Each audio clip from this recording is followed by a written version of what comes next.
The next question is, Pepper Hawk, where did your name Cervena come from? Now, Cervena is actually pronounced Cervena when it's got the accents on it. But when I put that online and that, people kept calling me Cervena because they didn't understand that the accents would make it into a ch. So I kind of just went with it and was like, you know what, I'll just call myself Cervena. And then the people that know to pronounce my name as Cervena can call me Cervena. I go both ways. But yeah, it's Czech and it means red. It's something that will stick with me to the end of my days because I'm always going to be a redhead. I'm naturally blonde, like very blonde. So you might see my roots coming through right now. Hopefully not. But yeah, like I'm always going to be a redhead. So when I was looking up my family tree and found out I was part Czech, like way back in the day, that I started looking into language. And when I saw the word Cervena, and it meant red, I really liked it. So I just got a nickname for being called Red, really, in Czech. Okay, so Tony Garcia, when are you planning to settle down? Bless. I don't really know. If I met someone tomorrow and they were the love of my life, I would settle down with them. I would get married. I'm only 24, but I totally would. I don't really think it matters what age you are, really. Hopefully soon.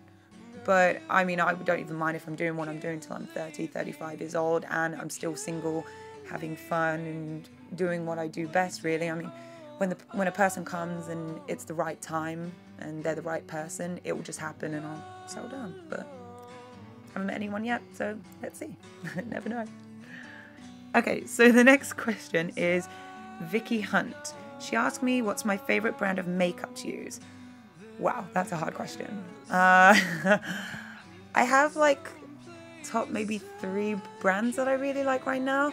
I use Kat Von D a lot. I've currently got her Lolita liquid lipstick and the Trooper liquid eyeliner on at the moment because I feel like it just stays all day and the applicators on them are absolutely amazing.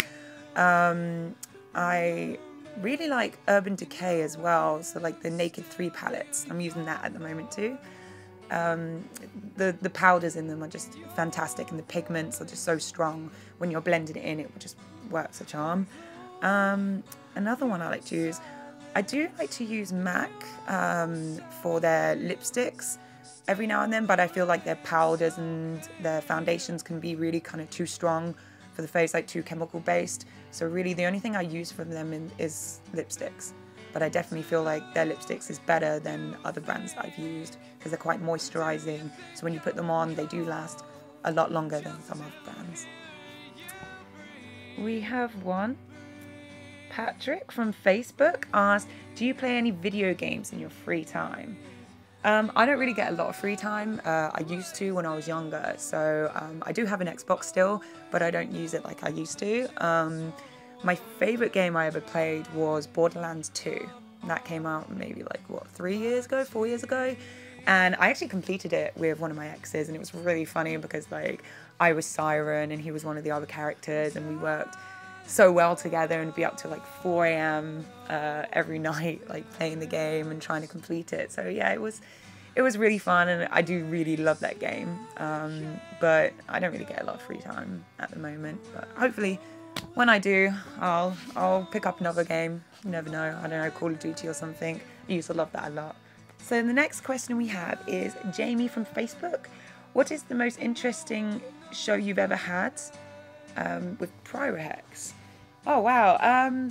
We've had many interesting shows actually. Pyrohex have been doing really, really well this past year. We've done a lot of music festivals. We've done a bike festival. We really just like stepped up in our game really. But the most interesting, man, they're all so unique. Mary Luna was amazing because it was a big goth festival. So I've never been to one before and that was really interesting to be at. And the people that booked us for that were absolutely lovely. So I had great fun there. Hellfest, that's a great one. That's in France. We always have a whale of a time when we go there. So many great people to meet. It's such a connecting area and you can just meet all these people that you idolize and that and see them in person and get to talk to them and you realize that a lot of them are really down to earth and really great people. So that was cool. But yeah, we do tattoo conventions as well, like Tattoo Tea Party. That's a good one. That one's in Manchester at the start of every year. And we love doing that one because the tattoo world is my kind of world. So I love like meeting people there and showing the UK what we can provide, as we're all from the UK in Pyrohex originally. But we do have someone from Israel, Sweden and Spain as well. So it's great to kind of bring everyone together and kind of just kind of be a big multicultural group, really. And we've also got a guy in the group. Everyone keeps getting that wrong. There's six. There's 5 girls, 1 guy. There's 6 of us in total. So people keep getting wrong and think we're just a girl group. But no, we will be looking into getting another guy in the future. So hopefully there'll be 2 guys in the group. And yeah, we're going to really build on Pyrohex though. Just get bigger and better and get more members, really. We're going to be a big family. So that should be fun. So next question is from Paige Butler from Twitter. She asks, who did you aspire to be like when you first started modelling? I had a lot of idols when I first started modelling. Nina Cape was one of them. She's a really great girl. I've met her a couple of times. So I looked up to her and like looking at her tattoos and knowing that I was like, wow, she looks absolutely amazing having all those tattoos. Maybe I could be a woman with tattoos and, you know, look as stunning as her. So I really did look up to her. Another lady I looked up to was Mosh, purely because she's such a businesswoman. And I actually met her as well, which was great. It was probably about 4 years ago at Ink and Iron. She was really lovely and actually drove me to the event because we did a photo shoot the night before. And when she found out that I wasn't, you know, that I wasn't going by a car and I was going by public transport, she was lovely enough to offer me a ride. And the whole way there, she was like giving me advice into how to be a proper businesswoman, and that, you know, you need to put your foot down. This is your image. You know, you can't let people just think you can work for free. If you want to make this your career and you want people to look up to you, you have to be a proper businesswoman and, you know, be a bit harsh, but at the same time, not be so harsh that people would hate you. And yeah, her advice really, I feel like got me to where I am, because I have had a few mess-ups with companies where they've tried to screw me over with my image and such, and I put my foot down, and, you know, and then they actually respected me more than anything because they knew that I was very passionate about my work and that I knew exactly how I wanted things to go. So yeah, Mosh and Nina Kate were definitely 2 girls that I looked up to when I first started modelling. Okay, so Ruben from Twitter asked, how do you think your life will look in 5 years' time? Wow, so I'm going to be nearly 30 then. Exciting. I'm actually really excited to be 30, if I'm honest. I have a lot of friends that have turned 30, and just seeing that they, like, a lot of them have found themselves at the age of 30, so I'm really excited to see what I'm going to be like at 30. Am I still going to be the same person now, or am I going to be, you know, a completely different person with different opinions and views? I never know. But hopefully in 5 years' time, I'm hopefully going to be working in TV. Because TV is something I really want to get into. I used to have a really bad stutter, actually, back in the day.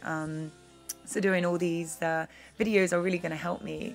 The more I do them, the more my stutter is going. But yeah, 5 years' time. I also want to be a tattoo artist, actually, if I'm honest. When I was 16, I actually did a tattoo apprenticeship for 2 years, and I really enjoyed it. The only problem was that back then, being a woman in a small town where not many people had tattoos, it was very difficult, and I was kind of really mistreated. I know tattoo apprenticeships are hard anyway, but they would do things that were really, really bad to me. So I basically left and thought, screw them, I'm going to go do my modelling and really work onto that, because that's when it started getting really good, and then fall back onto tattooing. So I've actually picked up my machine again. I've saved it all this time, and I'm going to start working on it hopefully by the end of this year. But let's see, yeah, 5 years' time, hopefully that will mean I'll be a good tattoo artist by then. But thank you for watching my Q&A, and thank you to all those that sent me questions on Facebook and Twitter. And don't forget to check out my other videos on my channel.